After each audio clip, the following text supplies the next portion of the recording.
नमस्कार प्रिय विद्यार्थियों, वीके नॉलेज इलेक्ट्रिकल में आप सभी का स्वागत है। आपका सीबीटी एग्ज़ाम होना है आईटीआई का और आपको हम 2025 के लिए क्लासेज प्रोवाइड करवा रहे हैं। आपके सीबीटी पेपर में टोटल चारों सब्जेक्ट को मिलाकर के 75 क्वेश्चन आएंगे। Theory, employability skill, engineering drawing और वर्कशॉप कैलकुलेशन एंड साइंस, इन सब के हम आपको क्लासेज प्रोवाइड करवाएंगे जिनमें आपके 75 के 75 क्वेश्चन पेपर में आपको देखने को मिल जाएंगे। आईटीआई फर्स्ट ईयर के लिए ये हमारी क्लास नंबर 1 है, यानी डे 1 है, जहाँ पर हम सेफ्टी एंड स्वास्थ्य से जुड़े हुए जो क्वेश्चन हैं उनको पढ़ेंगे। हूबहू आपके सीबीटी एग्ज़ाम में ये क्वेश्चन देखने को मिलेंगे, बस जुड़े रहें। हमारी क्लास नंबर 1 है, इस सीरीज़ का फ़ायदा उठाइए और टॉपिक वाइज आपको कंप्लीट क्लासेज देंगे। फिर आपको लास्ट में ये भी बताते हैं मोस्ट रिपीटेड क्वेश्चन कौन से हैं, तो 5 से 10 क्लास उसकी भी देंगे। साथ ही पिछले साल के जो पूरे पेपर है 75 क्वेश्चंस का सेट, वो भी करवाए जाते हैं, ओरिजिनल पेपर। तो कुल मिलाकर के चैनल आपके लिए पूरा सपोर्टिव रहने वाला है। चैनल को अभी से कर लीजिए सब्सक्राइब, इस वीडियो को कीजिए लाइक, अपने दोस्तों के साथ इसे शेयर ज़रूर कीजिए ताकि वो भी इस क्लासेज को देख सकें, हमारे साथ जुड़ सकें। कंप्लीट आपको चिंता करने की बिल्कुल भी ज़रूरत नहीं है, एक एक करके सारी चीज़ें आपको प्रोवाइड करवा देंगे। डिस्क्रिप्शन में लिंक दिया गया है, आप हमारा एप्लीकेशन डाउनलोड कीजिए। ऐप में आपके आईटीआई सीबीटी एग्ज़ाम से रिलेटेड फ्री मटेरियल भी अवेलेबल है और आप चाहें तो टेस्ट सीरीज भी ज्वाइन कर सकते हैं। उसमें आपको theory, workshop, calculation, engineering drawing सब कुछ मिलेगा। आइए आज के प्रश्नों से शुरू करते हैं। जो सेफ्टी और हेल्थ से रिलेटेड हमारा पहला टॉपिक है उसकी तरफ चलते हैं।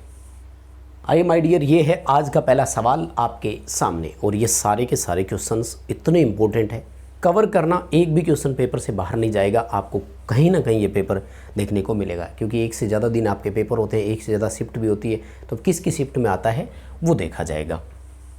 सवाल पूछ रहा है कि इस सुरक्षात्मक चिन्ह का नाम क्या है। सेफ्टी साइन दिया गया है। थोड़ा सा थ्योरी भी आपको साथ में बताते चलेंगे। ऐसे नहीं है कि फटाफट से क्वेश्चन पढ़ा और उसका आंसर किया, नहीं, हम डिटेल में जाएंगे, कारण सहित पढ़ेंगे। और मैं हमेशा मानता हूँ कि अगर आपको किसी क्वेश्चन का कारण पता है कि इस क्वेश्चन का ये आंसर क्यों आया, तो आप कभी मार नहीं खाएंगे, कभी उत्तर गलत नहीं होगा। तो परफेक्ट तरीके से चलेंगे। देखो, सुरक्षात्मक चिन्ह जो है ना अपने, वो होते हैं 4 प्रकार के, ठीक है।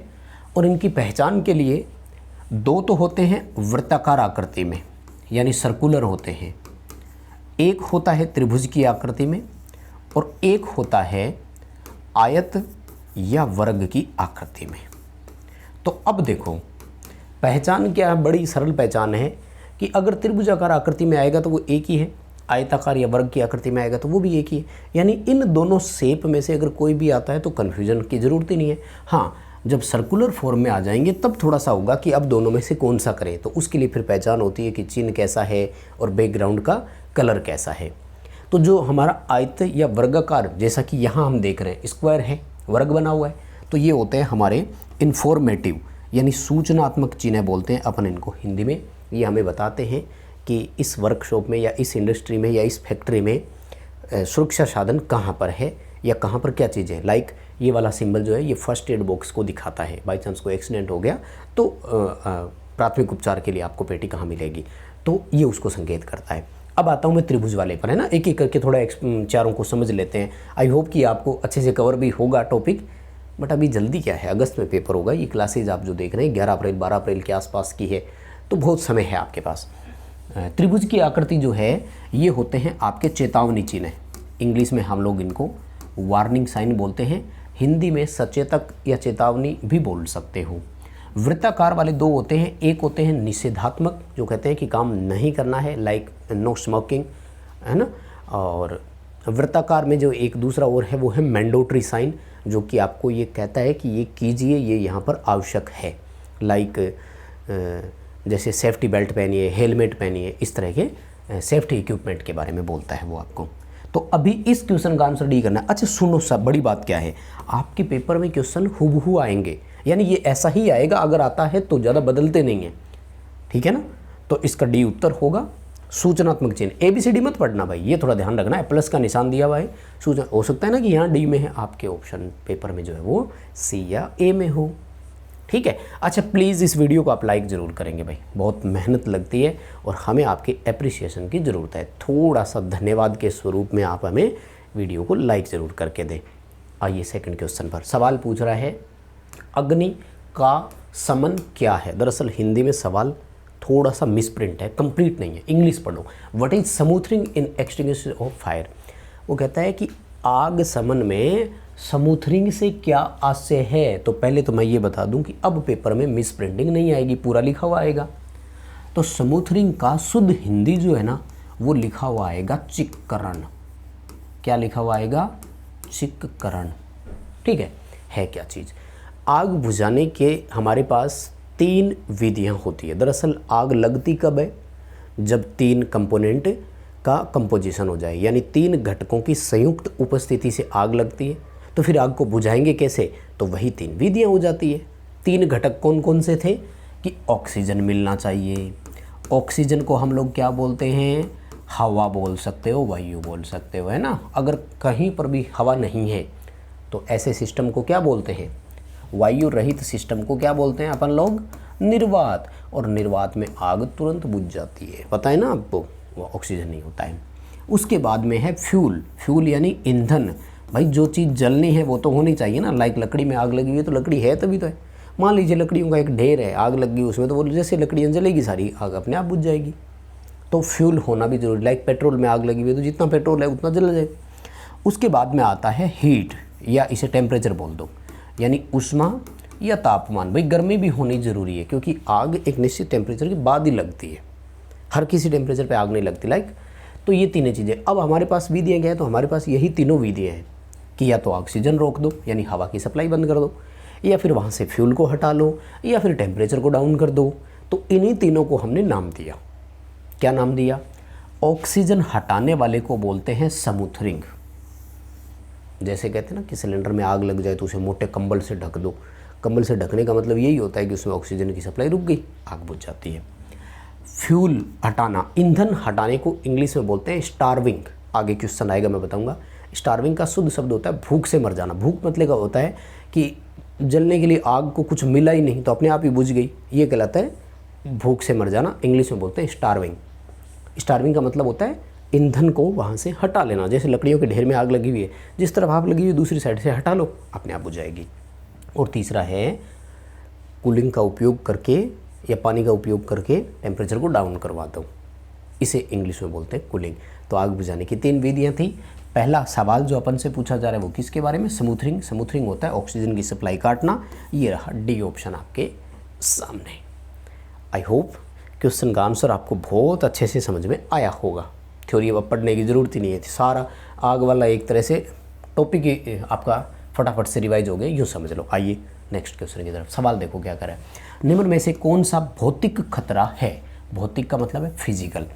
दरअसल अपने क्या होता है कि कई तरह की जो खतरे हैं इनको अपने मतलब IT ट्रेड के हिसाब से 8 भागों में बांटा गया है। यानी हजर्ड जो होते हैं वो किस किस तरह के होते हैं। फिजिकल हजर्ड में जो है ना वो अपना आएगा एक तो वाइब्रेशन यानी कंपन से जो होता है ना वो आएगा इसमें, ठीक है। धूम्रपान जो है ना ये जाएगा आपका साइकोलॉजिकल में, ध्यान से देखिएगा, मानसिक खतरे की श्रेणी में जाएगा। लाइक किसी की हैबिट ही ऐसी है, हिंसक प्रवृत्ति का है ना। एल्कोहलिक को ड्रिंक कर रहा है तो वो भी उसी में जाता है, मतलब स्मोकिंग, ड्रिंकिंग, ये सारे के सारे ऑप्शंस आपके उसी में जाते हैं। वाइब्रेशन वाला किस में जाएगा? फिजिकल में जाएगा, क्योंकि कंपन जो हो रहा है ना इससे आपको भौतिक रूप से नुकसान हो रहा है। जैसे किसी चीज़ की चोट लगी वही चीज़ मान लो, वाइब्रेशन से कंपन होता है। उसके बाद में देखो कोरोजिव और रेडियो एक्टिव, ये जो है ना ये आपके एक तरह से रेडियो एक्टिविटी वाले ही है। कोरोजन संक्षारण वाले मान लो रेडियो एक्टिविटी हजर्ड्स में जाएंगे, ठीक है। कई तरह के मतलब खतरे होते हैं, शारीरिक, मानसिक। शारीरिक तो होता है जैसे एज से संबंधित, भाई आदमी बूढ़ा हो गया तो काम करने की एफिशिएंसी उसकी ऑटोमेटिक कम हो जाएगी, ये शारीरिक में जाएगा। मानसिक में जाता है ये दिमागी रूप से पैदल है, काम करने की इच्छा ही नहीं है उसकी, है ना, तो ये फैक्ट्री पर इफेक्ट डालता है इन चीज़ों का। खैर आपसे पेपर में सीधा सवाल पूछा जाएगा कि इनमें से कौन सा भौतिक खतरा है। फिजिकल में वाइब्रेशन शब्द दिख जाए तो सबसे पहले इसी के साथ जाना है, ठीक है।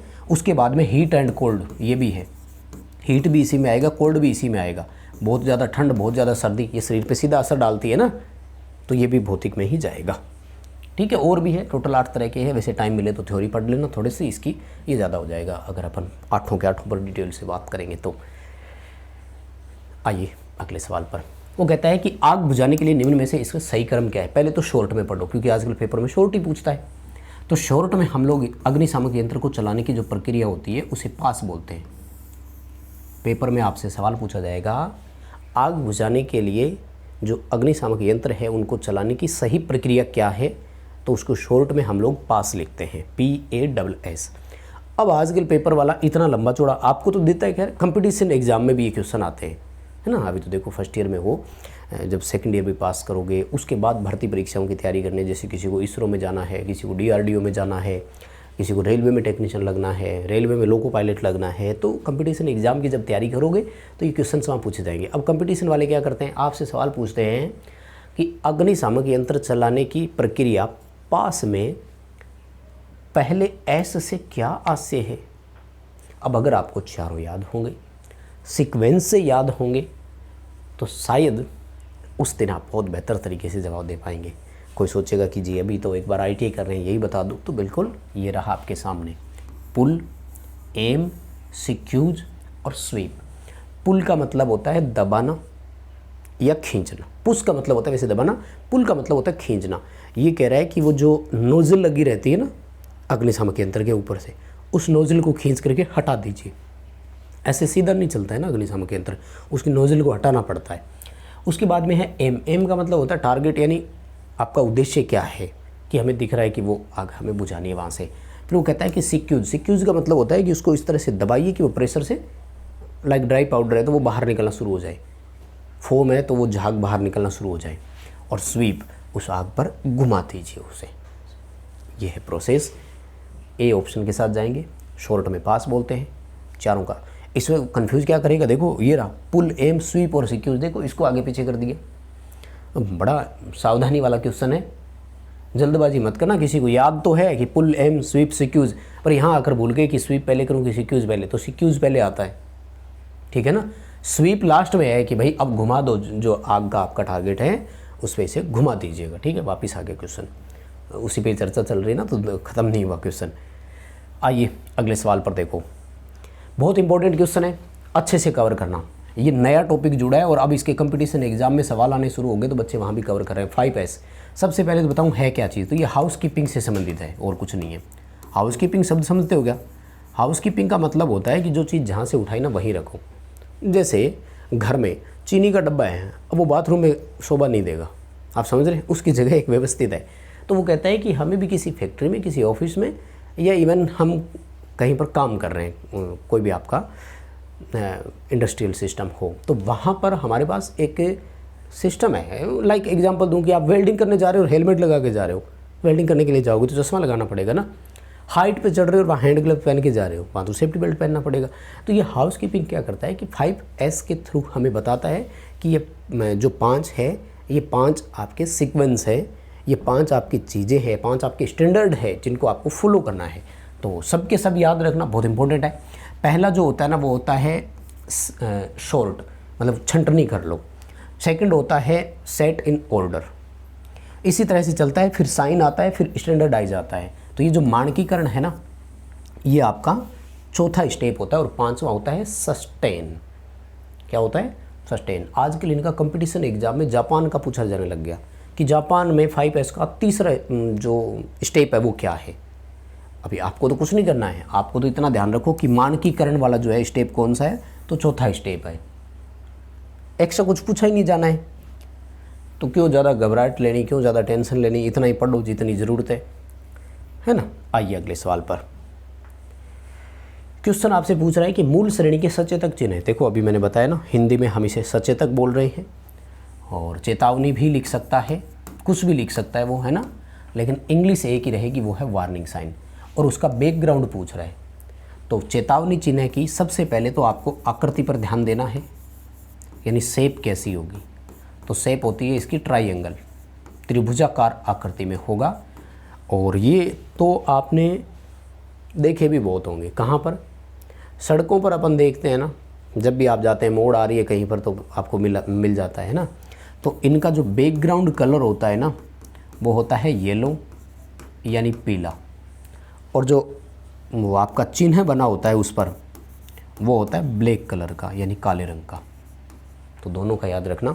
अभी हमसे बैकग्राउंड पूछ रहे हैं इसलिए बैकग्राउंड होगा येलो, ठीक है। वैसे याद रखो कि वार्निंग साइन से रिलेटेड 2 कलर है, एक पीला और एक काला। अब यहाँ देखो काला कहीं ऑप्शन में ही नहीं है तो फिर पीले वाले के साथ ही जाएंगे। कई बार क्या कंफ्यूज हो जाते हैं ना, हिंदी में समझ नहीं आ रहा कि गुरुजी पश्च भाग क्या पूछ रहा है। बैकग्राउंड का कलर पूछा था उसने, ठीक है, याद रहेगा, कोई दिक्कत नहीं है, अच्छा है। वैसे सुरक्षात्मक चिन्ह में से डेफिनेटली क्वेश्चन होगा। और आजकल इन्होंने क्या कर दिया कि हमारे जो 4 सुरक्षात्मक चिन्ह थे उन चारों सेफ्टी साइन के साथ साथ इन्होंने रोड सुरक्षा को भी जोड़ दिया और उसके भी सवाल पूछने लग गए हैं। तो रोड सुरक्षा में ये वाला जो दिख रहा है ना आपको, ये मैंडेटरी साइन है, स्टॉप के बारे में है। वैसे ये कहता है रुकिए, ठीक है। और रोड सुरक्षा में इसे आवश्यक चिन्ह की श्रेणी में रखा गया है। हालांकि हमारे इलेक्ट्रिकल में जो मैंडेटरी है उसमें कौन आते हैं, helmet, hand gloves, goggles, year mask, वो सारे के सारे, ठीक है प्लीज़।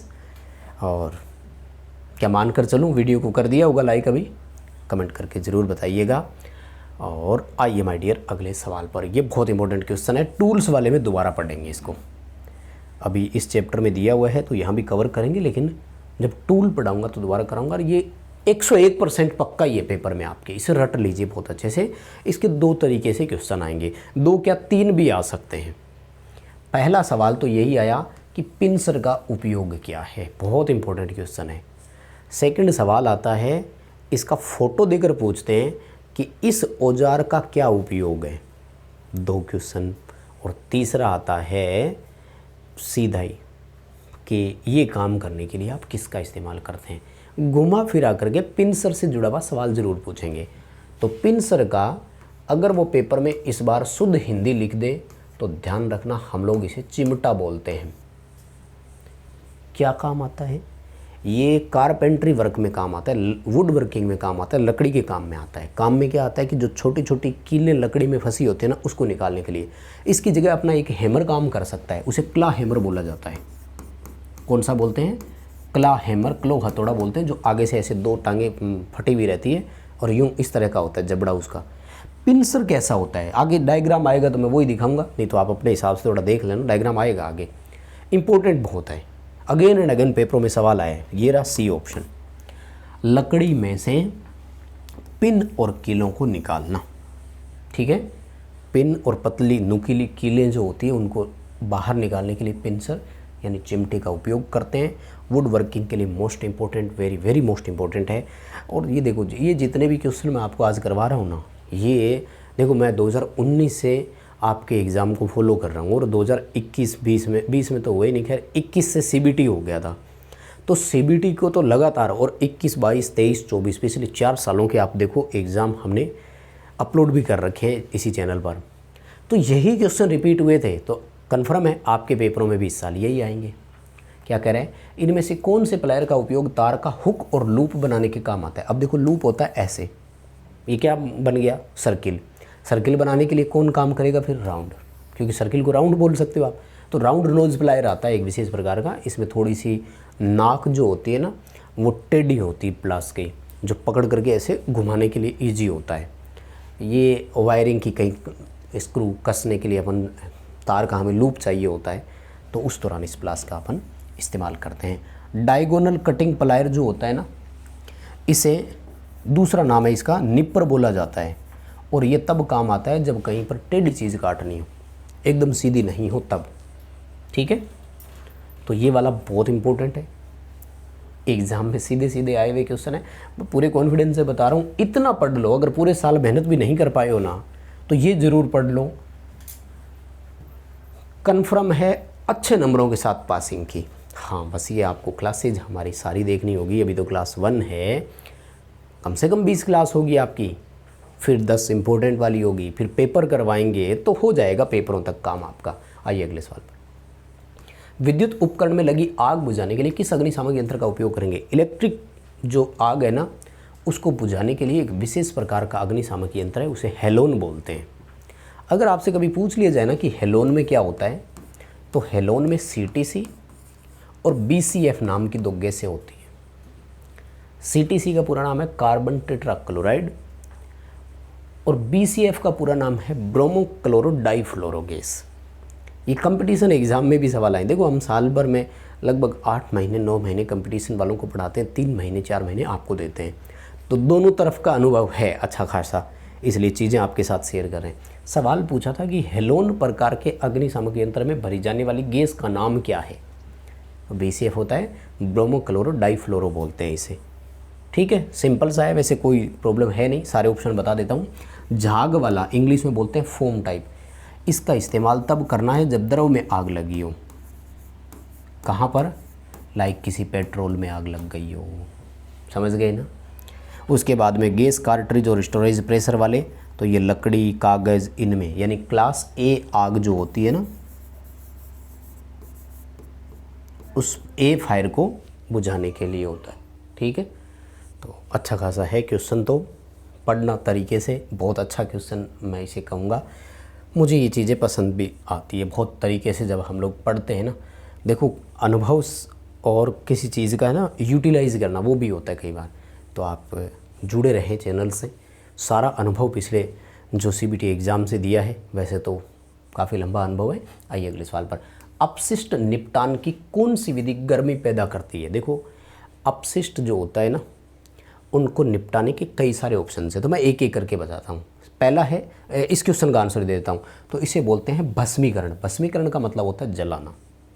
फॉर एग्जाम्पल अभी जैसे बसंत ऋतु चल रही है, पतझड़ जो मान लीजिए, तो सारे पत्ते झड़ जाते हैं नीचे की तरफ। अब हम इनको निपटाने के लिए आग लगा दी, तो सीधी सी बात है गर्मी पैदा करेंगे, भस्मीकरण बोलते हैं। लेकिन इंपॉर्टेंट चीज़ इनमें से भी आती है रिसाइकलिंग। इसका भी पेपर में सवाल आ चुका है, इंपॉर्टेंट है क्वेश्चन, पढ़ना क्या करना है। सवाल आया अपशिष्ट निपटान की कौन सी विधि बहुत अधिक ऊर्जा बचाती है? रिसाइकलिंग। रिसाइकलिंग का मतलब है हमने उसका फिर से इस्तेमाल कर लिया, फिर से काम में ले लिया। लाइक हमने बायोगैस का निर्माण कर लिया, लाइक हमने उसको जब जलाया तो कोई और चीज़ बना ली, तो उसे रिसाइकलिंग बोलते हैं। यानी उस अपशिष्ट से आपने कुछ और तैयार कर लिया। ठीक है ना, तो गर्मी पैदा करती है भस्मीकरण, ऊर्जा बचाती है रिसाइकलिंग यानी पुनर्चक्रण। रीजनरेटिव लिखा हुआ भी आ सकता है, पुनर्जनन लिख सकता है वो, पुनरुत्पादन लिख सकता है वो शुद्ध हिंदी में। ठीक है, 2 क्वेश्चन बनते इसमें से, अपशिष्ट निपटान वाला जो मेथड है ना इसमें से।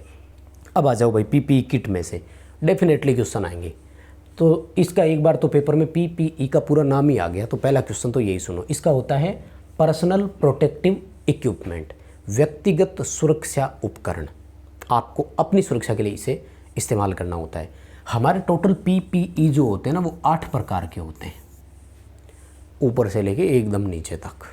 आँखों के लिए चश्मा, और मुंह नाक इसके लिए नोज मास्क आता है जो पूरे मुंह पे भी पहना जाता है, फिर फेस शील्डिंग आती है, ईयर मफ आते हैं, हैंड ग्लव्स आते हैं, एप्रिन आती है, सेफ्टी शूज आते हैं और सेफ्टी बेल्ट आता है। समझ गए सारा? पेपर में पूछा जाएगा आपसे। लाइक यहाँ सवाल क्या कह रहा है, धुएं से सुरक्षा करनी है। धुआं श्वसन संबंधी खतरों की श्रेणी में रखते हैं, तो सांस के साथ जाएगा, इसका मतलब हमें नोज मास्क पहनना होगा। ईयर मफ कब पहनेंगे? जहाँ पर बहुत अधिक शोर हो रहा हो। गॉगल्स कब लगाएंगे? जब आपको वेल्डिंग करनी हो, है कि नहीं बताओ। एप्रिन कब पहनेंगे? हर जगह ही पहन सकते हो। खैर एप्रिन लेदर का कपड़ा होता है पूरा शरीर, जैसे कोई ग्रीसिंग ना गिर जाए, ऑयल ना गिर जाए, उसके लिए होता है ना। अभी क्या उत्तर करोगे? डी। हिमाचल प्रदेश के लाइनमैन का एक बार एग्जाम हुआ था, उसमें भी ये क्वेश्चन था। यानी ये वाली चीज़ें आपको लाइफ टाइम काम आने वाली चीज़ें हैं, मैं ये बताना चाह रहा हूँ। इसे ITA तक सीमित मत रखना, अभी से अगर ध्यान दोगे तो बहुत काम आएगा। आइए अगले सवाल पर। What is the full form of BIS? तो पूरा नाम होता है इसका bureau of Indian standard, Hindi में होता है भारतीय मानकीकरण संस्था या मानक संस्थान बोल दो, एक ही बात है। तो ये क्या करता होगा? ये BIS जो होता है ये भारत में बने हुए उत्पादों का मानकीकरण डिसाइड करता है कि ये पूरा सही तरीके से है कि नहीं। जैसे बाज़ार में केबल आ रही है, आपको बेचा जा रहा है इंसुलेशन के साथ, उसका इंसुलेशन प्रॉपर है कि नहीं भाई। उसने लिख तो दिया कि ये 400 वोल्ट तक केबल सहन कर जाएगी, लेकिन हमने देखा कि 250 वोल्ट सप्लाई पर घर पे ला के लगाया और इंसुलेशन तो हीट हो गया, केबल में शॉर्ट सर्किट हो गया ना। इसके लिए BIS रिस्पॉन्सिबल होता है, यानी वो उस कंपनी को वेरिफिकेशन देते हैं। भारत में चीज़ों का मानक कौन निर्धारित करता है? BIS करता है, ब्यूरो ऑफ इंडियन स्टैंडर्ड करता है, ठीक है ना। नेक्स्ट देखो, PPE का नाम क्या है। अब ये देखने में तो ऐसा ही लगता है कि मुंह पे लगाते हैं, लेकिन नहीं, वो कहता है कि हाथ से पकड़ के मुंह के आगे रखते हैं ना अपन इसको, इसलिए इसे हैंड स्क्रीन कहा गया है। दोनों डायग्राम को बहुत अच्छे से याद कर लो। मैं कहता हूँ very very most important question है, बहुत आया था फिर आएगा। हैंड स्क्रीन है ये, ठीक है ना। अब देखने में तो देखो फेस शील्डिंग लग रहा है, चेहरे की स्क्रीन, लेकिन नहीं, वो कहता है कि हाथ से पकड़ के ऐसे लगाते हैं ना, लाइक वेल्डिंग करते लगा लो कहीं और, इसलिए हैंड स्क्रीन ऑप्शन दिया है इसका। किस ऑप्शन के साथ जाना है? हैंड स्क्रीन के साथ जाना है। अभी इतनी दूर आ गए तो दो चीज़ें फिर शेयर कर रहा हूँ, डिस्क्रिप्शन में लिंक है, ऐप डाउनलोड कीजिए हमारा। एप्लीकेशन पर आपके लिए इसी की तरह के क्वेश्चंस के फ्री टेस्ट भी अवेलेबल है, आप चाहें तो पेड टेस्ट सीरीज है वो भी ले सकते हैं, ज्वाइन ज़रूर कीजिए। साथ ही डिस्क्रिप्शन में लिंक है, हमारा टेलीग्राम ज़रूर ज्वाइन कीजिए, क्योंकि इस तरह की PDFs कोई लिंक जब भी आते हैं तो वो टेलीग्राम पर ही शेयर करते हैं, सो आप वहाँ पर भी हमारे साथ ज़रूर जुड़े रहें। अब देखो वो सवाल आ गया जिसकी हम चर्चा कर रहे थे, कौन सा, कि स्टार्विंग क्या है। तो स्टार्विंग को शुद्ध हिंदी में तो बोलते हैं भूख से मर जाना।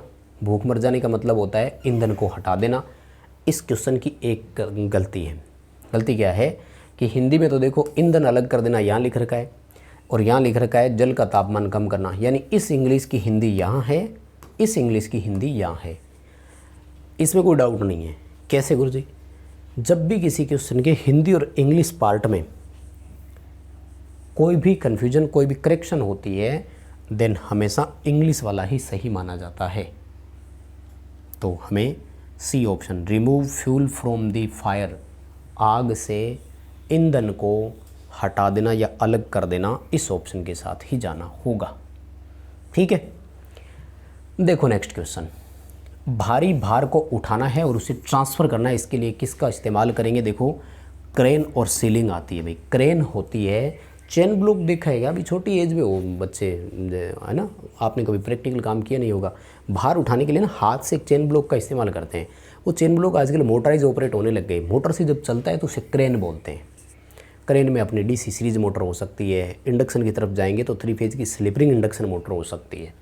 स्लिंग लगती है उसमें, ये जो आपने ओवरहेड लाइंस में कभी आपने देखा होगा GI की तारें होती है, गैल्वेनाइज्ड आयरन की, जो स्टे वायर जैसे होता है उस तरह से, तो उससे बनी हुई एक तार होती है, उसे स्लिंग बोला जाता है, स्लिंग बोलते हैं, ठीक है ना। तो वो उठाने के लिए हम लोग क्या करते हैं, इसका इस्तेमाल करते हैं। तो बस माय डियर, आज की क्लास तो यहीं रोकेंगे। आई होप कि आपको क्लास पसंद आई होगी। प्लीज़ वीडियो को लाइक, चैनल को सब्सक्राइब जरूर करेंगे, और बदले में एक निवेदन मांग रहा हूँ आपसे कि एक शेयर कर दीजिए बस।